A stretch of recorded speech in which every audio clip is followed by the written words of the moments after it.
Assalamualaikum teman-teman Opodap semua. Selamat datang kembali di channel Opodap. Kali ini kita akan membahas tentang pengenalan fungsi if pada Microsoft Excel. Ini adalah video ke-8 dari tutorial belajar Excel untuk pemula. Kali ini kita akan membahas if function pada Microsoft Excel. Fungsi tersebut, fungsi if, adalah salah satu fungsi terpenting ya, karena mungkin merupakan fungsi yang paling banyak digunakan pada penerapan, misalkan kita mempunyai aplikasi kecil ataupun besar ya. Fungsi if ini paling sering digunakan ya. Langsung saja kita akan memulainya. Kita akan membuka lembar baru ya di sini. Oke, langsung saja kita akan membahasnya mengenai fungsi if pada Microsoft Excel ya. Fungsi if ini berada pada fungsi lain ya di sini. Kita klik lalu kita pilih if di sini ya. If ini mempunyai 3 variabel ya. Yang pertama logical test, kemudian nilai yang bersifat benar, kemudian nilai yang salah. Bagian if seperti yang kita lihat tadi, if ini mempunyai 3 bagian. Yang pertama adalah logical test, kemudian nilai true atau nilai yang benar, kemudian nilai false atau nilai yang salah. Oke ya, ini bagian dari fungsi if. Kita tuliskan, misalkan kita mempunyai 2 data di sini, misalkan nilai 1 kemudian nilai 2. Pada nilai 1 ini kita akan menuliskan angka misalkan 56, nilai 2-nya 45, atau kita samakan dulu ya, 56. Langsung saja kita menulis fungsi if di sini. Seperti biasa, kita awali dengan sama dengan, kemudian kita tulis if, kemudian kurung buka. Di sini kita pilih logical test. Logical test itu kita coba membandingkan, misalkan nilai 56 sama dengan 7 ya. Oke, kita akan mencoba fungsi if di sini ya. Kita langsung saja tuliskan sama dengan, kemudian if, kurung buka. Kita pilih logical testnya. Misalkan kita akan menguji apakah nilai 1 ini sama dengan nilai 2. Kita tulis di sini, atau kita pilih selnya seperti ini. Kemudian kita tulis sama dengan. Kemudian kita beri tanda titik koma ya.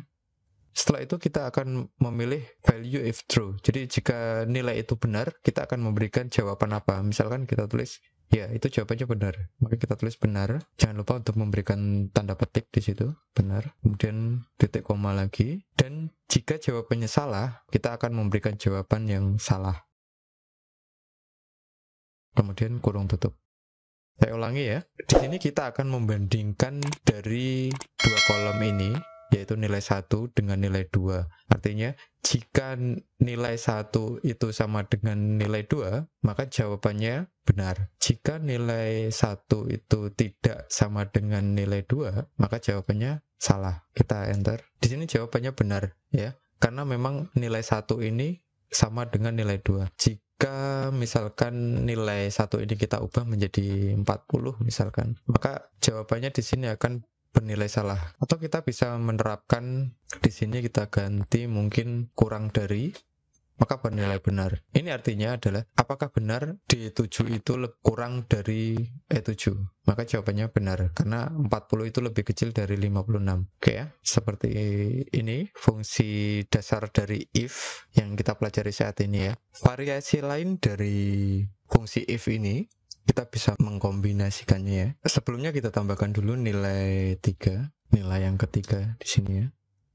Kita berikan nilai misalkan 75. Oke, di sini kita tuliskan sama dengan, kemudian if. Dan saat ini kita akan mencoba menggabungkan dengan or. Kita tuliskan dulu or, kemudian kurung buka. Oke, jadi rumusnya adalah sama dengan, kemudian if, kurung buka, kemudian or, kurung buka lagi. Kemudian kita pilih beberapa variasi lain dari fungsi if ini kita bisa mengkombinasikan dengan or.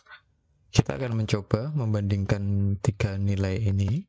Misalkan rumusnya kita tulis sama dengan, kemudian if, kurung buka, or, kurung buka lagi, kita pilih logical pertama, logical testnya. Kita akan membandingkan nilai 1 sama dengan nilai 2, kemudian titik koma, atau nilai 1 sama dengan nilai 3. Kita tulis kurung tutup untuk mengakhiri logical test ini, kurung tutup. Kemudian kita berikan nilai true, ya. Artinya jika benar, maka kita akan tulis benar. Jika salah, kita akan tulis salah. Kemudian kurung tutup. Maaf, di sini kita beri tanda titik koma dulu. Oke.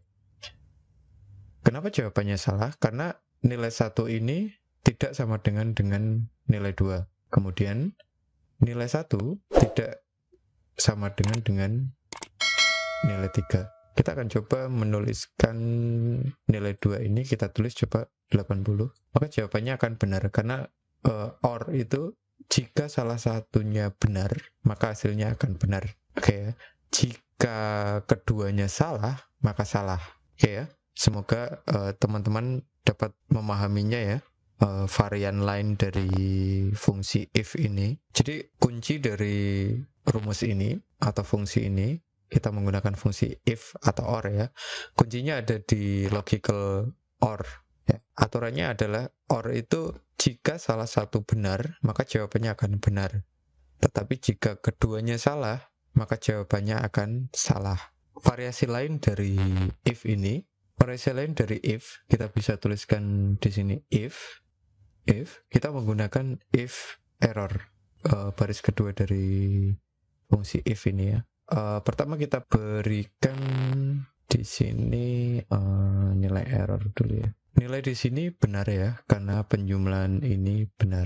Jadi nilai 3 ini adalah hasil dari penjumlahan nilai 1 ditambah nilai 2. Oke, selanjutnya kita akan mengimplementasikan fungsi if error.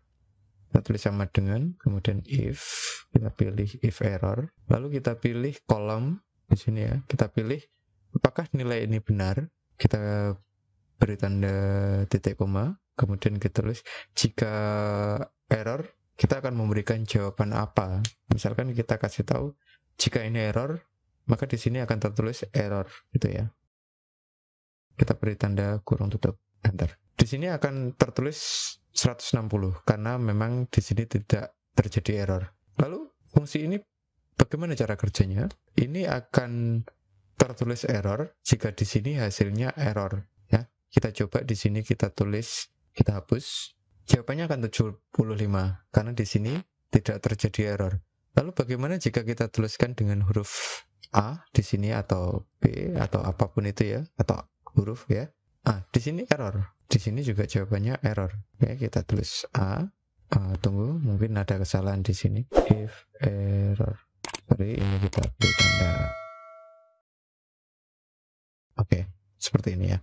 Karena di sini jawabannya error, maka di sini akan muncul error. Kalau di sini penjumlahnya benar, di sini tidak terjadi error, tidak terjadi kesalahan di sini, maka hasilnya akan ditampilkan sama seperti nilai 3.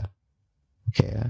Jadi kalau di sini ada kesalahan atau error tadi kita sebutnya, kita tulis seperti ini. Karena hasilnya error, maka di sini menunjukkan bahwa ada yang salah pada nilai tersebut gitu ya. Jadi ini mungkin ini berguna untuk memberikan tanda ya, misalkan untuk memberitahu kita bahwa ada kesalahan pada salah satu sel atau salah satu data atau salah satu perhitungan pada data kita ya. Ini adalah fungsi dari error. Artinya jika terjadi kesalahan pada sel F7, maka akan menampilkan pesan error di sel tersebut, tertulis error gitu ya. Kalau ini kita ganti, misalkan kita ganti salah seperti ini, maka munculnya pun juga akan salah karena pada sel nilai 3 ini hasilnya error. Kalau kita kasih angka 60, maka akan menampilkan jawaban yang benar seperti pada kolom atau sel F7 pada nilai 3 tersebut ya. Oke, semoga teman-teman dapat memahami fungsi if error ini ya. Seperti biasa, jika ada pertanyaan silahkan tulis di kolom komentar. Oke ya teman-teman ya, semoga teman-teman dapat memahami apa yang ada pada tutorial kali ini, yaitu dengan if function ya. Oke, saya ulang kembali. Saat ini kita mempelajari fungsi if pada Microsoft Excel ya. Yang pertama tadi kita belajar if function atau fungsi if. Yang kedua kita mempelajari fungsi if or. Yang ketiga kita mempelajari tentang fungsi if error. Dan saya sangat berharap ini sangat bermanfaat untuk teman-teman semuanya ya. Jadi tetap ikuti terus tutorial belajar Excel untuk pemula ini. Pada video berikutnya saya akan membahas tentang VLOOKUP function. Terima kasih telah menonton video tutorial ini. Sampai ketemu di video berikutnya. See you next video. Thanks for watching. Ciao.